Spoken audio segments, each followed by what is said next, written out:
प्रजातं शागन रघुनाथं नितं तं सजीवं साद्वैतं सार्वभौतं परिजन सहितं कृष्ण चैतन्य देवं श्री राधा कृष्ण पादन शागन ललिता श्री विशाखान्वितां च नमो विष्णुपदाय कृष्ण प्रेष्ठाय भूतले श्रीमते जय पताकाशामिने नामिने नमो आचार्य पदाय निताय कृपापदाय निगोर पतगामदाय नगरगामतारिणे नमो विष्णुपदाय कृष्ण प्रेष्ठाय भूतले श्रीमते भक्तिवेदांत स्वामिने नामिने नमस्ते सरस्वती देवी गौरवाणी प्रचारिणे निर्विशेष शून्यवादी भक्तदेशतारिणे हे कृष्ण करुणा सिंधु दीनबंधु जगत्पते गोपेश गोपिका कांत राधा कांत नमस्ते तप्त कांचन गौरांगे राधे वृंदावनेश्वरे विश्वानुसुते देवी प्रणमामि हरिप्रिये लीलाचल निवासाय निताय परमात्मने भगवत सुभद्राभ्यं जगन्नाथाय ते नमः पंचतत्त्वात्मकं कृष्ण भक्त रूप स्वरूपकं भक्तावतारं भक्ताख्यं नमामि भक्तशक्तिकम् वाञ्छाकल्पतरुभ्यश्च कृपा सिन्धुभ्यश्च पतितानां पावनेभ्यो वैष्णवेभ्यो नमो नमः जय श्री कृष्ण चैतन्य प्रभु नित्यानंद श्री अद्वैत गदाधर श्रीवासदि गौर भक्तवृंद हरे कृष्ण कृष्ण कृष्ण हरे हरे हरे राम राम राम हरे हरे ओम नमो भगवते वासुदेवाय ओम नमो भगवते वासुदेवाय ओम नमो भगवते वासुदेवाय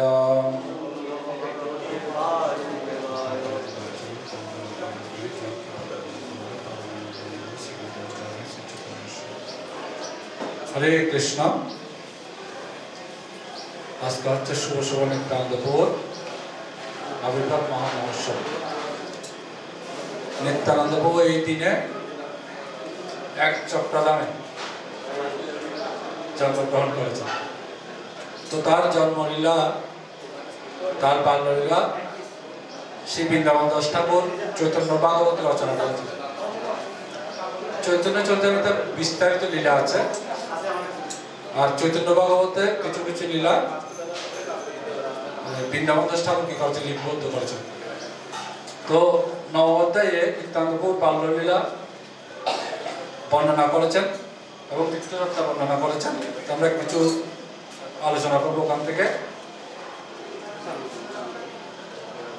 জয় জয় শ্রীকৃষ্ণ চৈতন্য কৃপা সিন্ধু জয় জয় নিত্যানন্দ গণিত বন্ধু জয় অদ্বৈত চন্দ্রের জীবন ধন প্রাণ জয় শ্রীনিবাস গদাধরের নিদান জয় জগন্নাথ সচে পুত্র বিশ্বম্বর জয় জয় ভক্তবৃন্দ প্রিয় অনুচর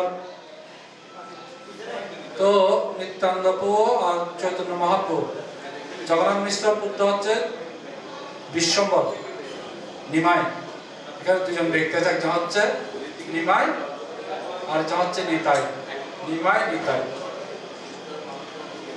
পূর্বে প্রভু শ্রী অনন্ত চৈতন্য গায় রালে অবতীর্ণ হইল আচরণ লীলায়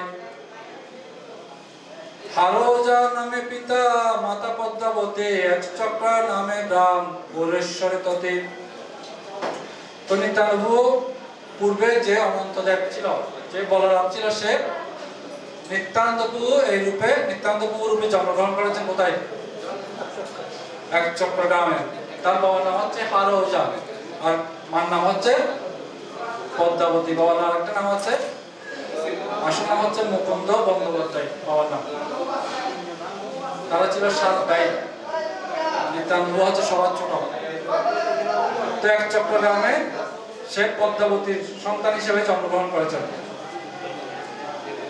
সেই শিশুর কিরকম রূপ কিরকম গুণ বর্ণনা করছে লেখক শিশু হইতে সুস্থির সুবুদ্ধি গুণবান যিনি আকন্দল্প করতে লাবণ্যর দান সেই হতে রারে হইল সর্বসুমঙ্গল দুর্ভিক্ষ দারিদ্র দোষ কণ্ডিল সকল যে গ্রামে নিত্যানন্দ প্রভু জন্মগ্রহণ করেছেন সেই গ্রামে দুর্ভিক্ষ ছিল তৎকালীন সময়ে। আমরা যখন প্রথম গিয়েছি 2007-8 সালে, তখন দেখেছি ওখানে কিছু নেই, মরুভূমির মতো। এখন ইস্কন মন্দির হয়েছে, তখন ইস্কন মন্দির ছিল না, শুধু ওই স্থানগুলো ছিল, তার কোনো লোকজন ছিল না, খালি একদম কোনো লোক নাই। এবার গিয়েছি দেখি অনেক লোক, আর ওদের জীবনযাত্রা হচ্ছে খুব সাধারণ, সবাই কৃষক, সবাই হচ্ছে কৃষক, কৃষিকাজ করে, গো রক্ষা করে, গো পালন করে, সবার ঘরে অনেক অনেক গাভী, এবং ওরা গাভীর নিয়ে আসে, কি বিক্রি করার জন্য নিয়ে আসে, যারা দর্শনার্থীরা যায় ওদের কাছে বিয়ের পোটা নিয়ে আসে। নিজের ঘরে অনেক কিনে না, নিজের ঘরে অনেক গাভী আছে, অনেক দই আছে, অনেক মাখন আছে। তো ওখানে কি ছিল, তখন পূর্বে কোনো কিছু ছিল না, ধন সম্পদ ছিল না, কিন্তু নিত্যানন্দ প্রভু যখন জন্মগ্রহণ করেছে আবির্ভূত হয়েছে, তখন সমস্ত সৌভাগ্য এক চক্রগ্রামে কি হয়েছে, অধিষ্ঠিত হয়েছে। যে দিনে জন্মিলা নবদ্বীপে গৌরচন্দ্র, রানে তাকে হুঙ্কার করিলা নিত্যানন্দ। তো যেদিন নবদ্বীপে চৈতন্য মহাপ্রভু জন্মগ্রহণ করেছেন, নিত্যানন্দ প্রভু কোথায় ছিলেন, এক চক্রগ্রামে ছিলেন। সেখান থেকে হুঙ্কার করেছে এমন মনে হচ্ছে যেন ব্রহ্মাণ্ড প্রলয় হয়ে যাবে, অনন্ত কোটি ব্রহ্মাণ্ড প্রলয় হয়ে যাবে, এরকম হুঙ্কার। যেমন ভূমিকম্প হয় না, ভূমিকম্প হলে একটা শহর কাঁপে, কিন্তু এটা এমন গর্জন করেছে মনে হচ্ছে যেন ভূমিকম্প হয়েছে, পুরো ব্রহ্মাণ্ড কাঁপছে, অনন্ত কোটি ব্রহ্মাণ্ড কাঁপছে। কিন্তু ব্রহ্মাণ্ড কাঁপলে কি হবে, নিত্যানন্দ প্রভু সবগুলো ধরে আছে, ভূমিকম্প হলে তো সব বাড়িঘর পড়ে যায়। ব্রহ্মাণ্ড কাঁপছে ঠিক আছে, কিন্তু কিছু কারো কোনো অনিষ্ট হয় নাই, এটা হচ্ছে নিত্যানন্দ প্রভু। সেজন্য কোনো মঠ মন্দির যখন প্রতিষ্ঠা করা হয়, তখন অনন্তশেষকে কি করা হয়, স্থাপন করা হয়, যাতে অনন্তশেষ যাতে ধরে রাখে। তো এখানে বিনোদ ঠাকুর বলছেন, অনন্ত ব্রহ্মাণ্ড ব্যক্ত হইল হুঙ্কারে, মুচ্চাগত হইল যেন সকল সংসারে। কত লোক বলিলে হইল বজ্রপাত, কত লোক মানিলে পরম উৎপাত। কিছু কিছু বলছে বজ্রপাত হয়েছে, কিছু লোক বলছে এটা উৎপাত সৃষ্টি হচ্ছে, কিন্তু এই মত কত লোক বলিলেন জানিল কারণ, কিছু লোক আবার কারণ জানছে, আসল কারণ। কত লোক যা বলিলেন জানিল কারণ, গৌরেশ্বরী গোসাইয়ের হইল গর্জন। এই মত সর্বলোক নানা কথা গায়, নিত্যানন্দ কেহ নাহি চিনিল মায়ায়। কেহ নিত্যানন্দ প্রভুর মহিমা চিনতে পারছে না, কারণ কিভাবে চিনবে, ছোট বালক তো, কিন্তু কিভাবে নিত্যানন্দ প্রভুর লীলা। হেন মতে আপনা লুকায়া নিত্যানন্দ, শিশুগণ সঙ্গে খেলা করেন আনন্দ। নিত্যানন্দ প্রভু হচ্ছে স্বয়ং বলরাম, কিন্তু শিশুদের সাথে খেলা করছে। কি খেলা করছে? শিশুগণ সঙ্গে প্রভু যত ক্রীড়া করে, শ্রীকৃষ্ণের কার্য বিনা আর নাই স্ফুরে। যত খেলা করুক না কেন, প্রত্যেকটা খেলার সাথে কি আছে, কৃষ্ণ যুক্ত আছে। কৃষ্ণকে নিয়ে খেলা, এমনি মারাডোলা খেলা না, এমনি পুতুল খেলা না। কাকে নিয়ে খেলা? কৃষ্ণকে নিয়ে। দেব সভা করেন মিলিলা শিশুগণে, পৃথিবীর রূপে কেহ করেন নিবেদনে। তবে বৃত্তি লয়ে সবে নদী তীরে যায়, শিশুগণ মেলি স্তুতি করে উদরায়। বরাহ যখন বরাহ রূপ পৃথিবী উত্তোলন করেছে, এটা পৃথিবীর উত্তোলন লীলা। হ্যাঁ, হিরণ্যাক্ষ পৃথিবী কোথায় নিয়ে গেছে?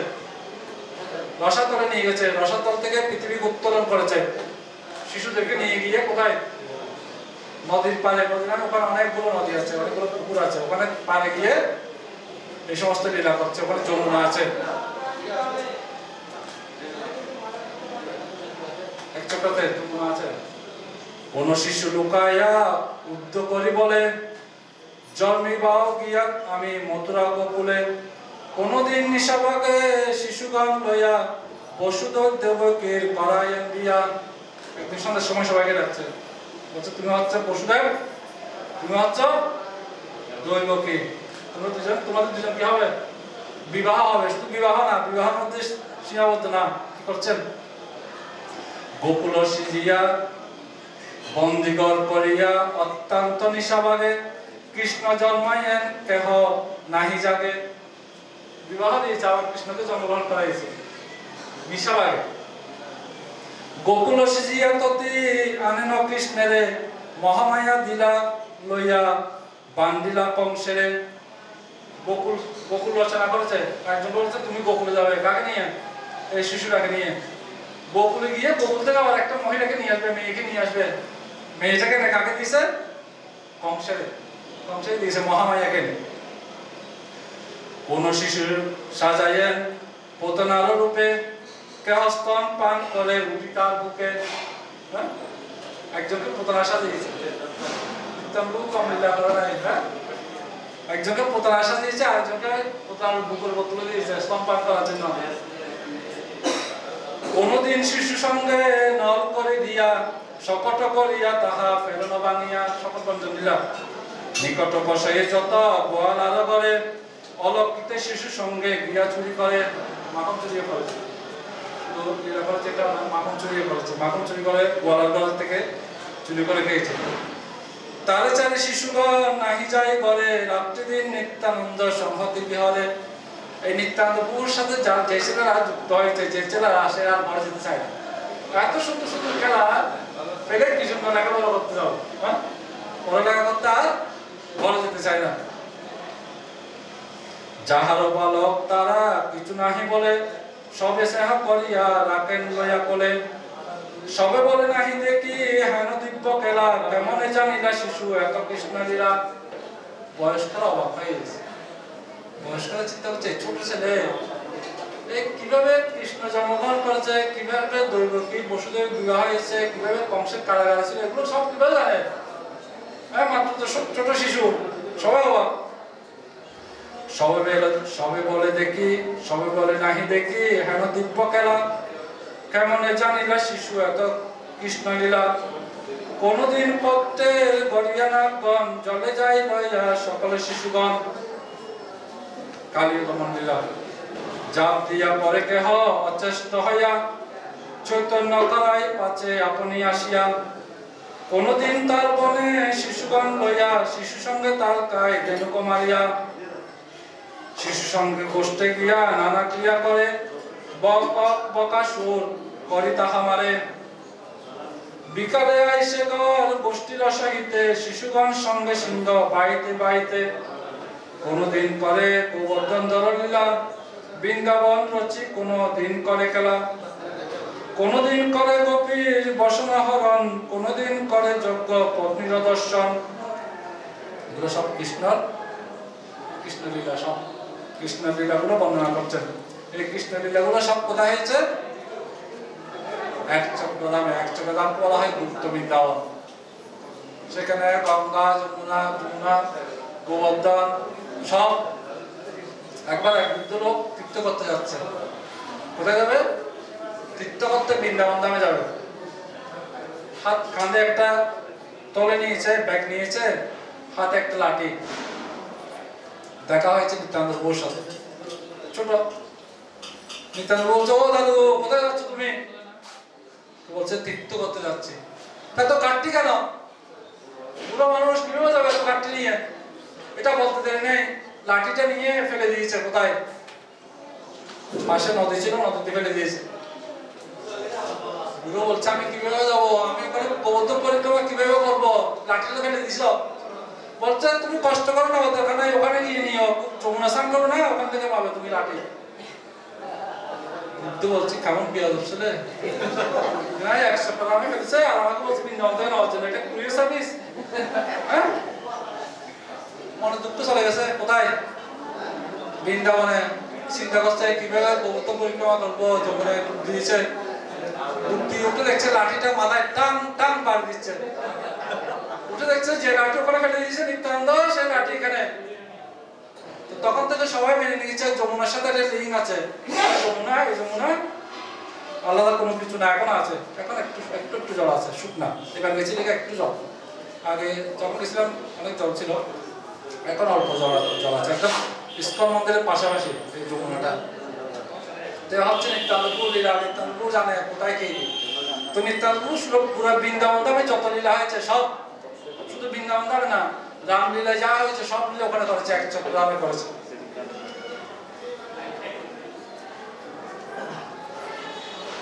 কোনদিন করে কোন শিশু নারদ কাছে দাঁড়ি দিয়া কংসস্থানে মন্ত্র কহে নির্বিঘ্নে বসিয়া। কোনদিন কোন শিশু অক্ষরের বেশে লইয়া যায় রাম কৃষ্ণের কংসর নির্দেশে। একসময় কি হয়েছে, বৃন্দাবন লীলা শেষ করে কোথায় মথুরাতে নিয়ে আসছে কে? কৃষ্ণকে অক্রুর নিয়ে আসছে, এখানে অক্রুর বানিয়েছে একজনকে, সে যাতে কংসের ওখানে কৃষ্ণকে নিয়ে আসে। আপনি যে গোপী ভাবে করেন কন্দন, নদী বহে হেন সব দেখে শিশুগণ। বিষ্ণু মায়া মোহে কেহ লকিতে না পারে, নিত্যানন্দ সবে সঙ্গ সব বালক বিহরে। মধুপুরী রচিয়া ব্রহ্মেন শিশু সঙ্গে, কেহ হয় মালি কেহ মালা পরে রঙ্গে। মধুপুরী মানে হচ্ছে মথুরা, মথুরাতে চলে আসছে। কেহ মালি কেহ মালা পরাই। উচ্চবেশ করি গন্ধ পরে তার স্থানে, ধনুক করিয়া ভাঙে করিয়া গর্জনে। ধনুক পাই গেছে কংসের রাজধানী যুগের সময় ধনুক। কুবলয় চানুর মুষ্টিক মল্ল মারে, কংস করিস কাহারে পারেন চুলি ধরে। কংসবধ করিয়া নাচে শিশু সঙ্গে, সর্বলোক দেখি হাসে বালকের রঙ্গে। এভাবে কি করেছে? কংসবধ করেছে। এই মত যত্র অবতার লীলা, সব অনুকরণ করিয়া করে খেলা। কোনদিন নিত্যানন্দ হয় বামন, বলিরাজ করি চলে তাহার ভুবন। একদিন কি হয়েছে? বামন রূপ ধারণ করেছে। তার কাছে গিয়েছে, একজনকে বলিরাজ বানিয়েছে, আর একজনকে শুক্রাচার্য বানিয়েছে। বানিয়ে বলছে আমি তোমার কাছ থেকে দান চাইব। তুমি দান দিতে চাইবে, ওই যে তোমার গুরু ও দান দিতে মানা করবে, আর আমি কানা করে দেবো। এ হচ্ছে লীলা। হ্যাঁ, কোনদিন নিত্যানন্দ সেতুবদ্ধ করে, বানরের রূপ সব শিশুগণ ধরে। একদিন বলছে আজকে সেতু বন্ধ লীলা করবো, 800 মাইলের একটা সেতু বাঁধবো। কি দিয়ে নিত্যানন্দ এখানে করে নাই, প্রেমের কাজ করে নাই, বেরেন্ডা গাছ দিয়ে সেতু বন্ধ করে নাই। পাথর ফেটে যদি ঘুরে যায়, হ্যাঁ, সেজন্য বেরেন্ডা গাছ নিয়ে আসছে। কি বলছে দেখেন, বেরেন্ডার গাছ কাটি ফেলাইয়েন জলে, শিশুগণ মেলি জয় রঘুনাথ বলে।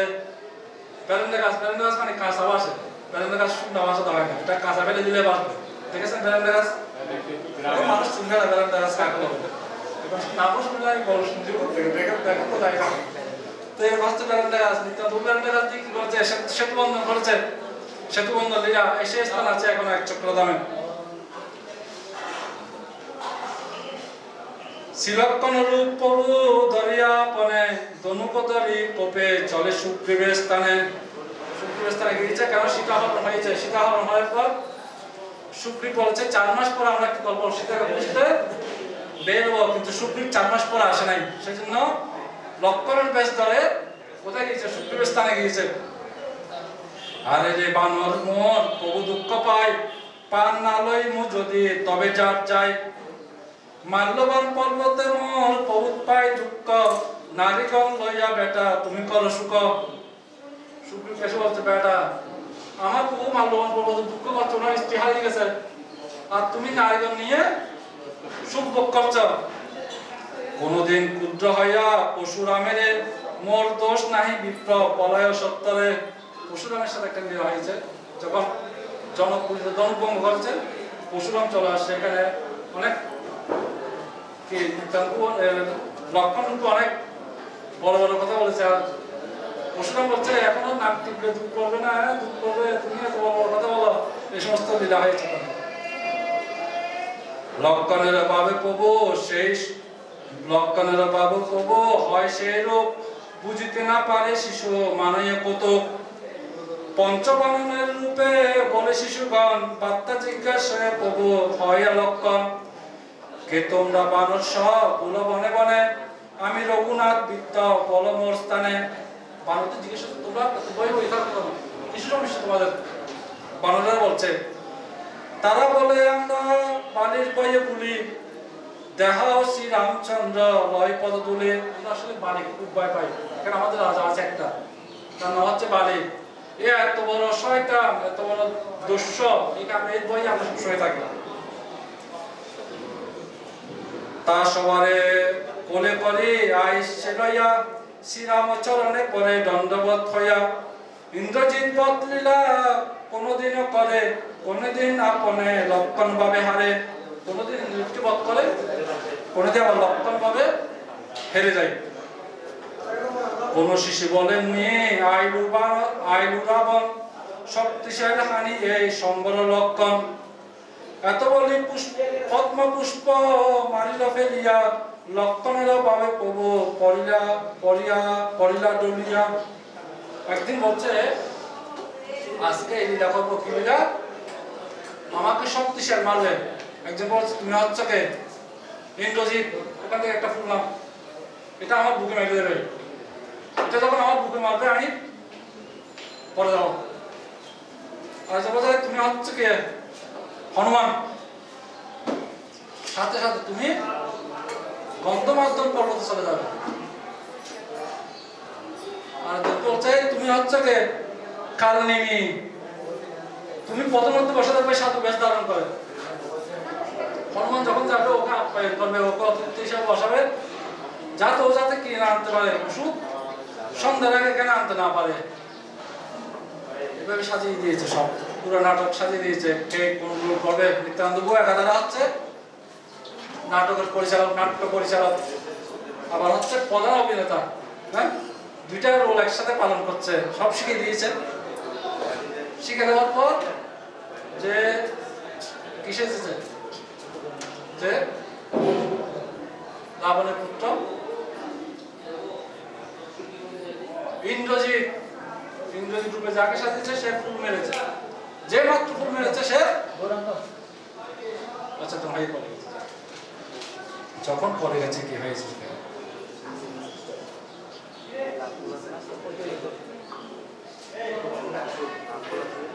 লঙ্কেশ্বর অভিষেক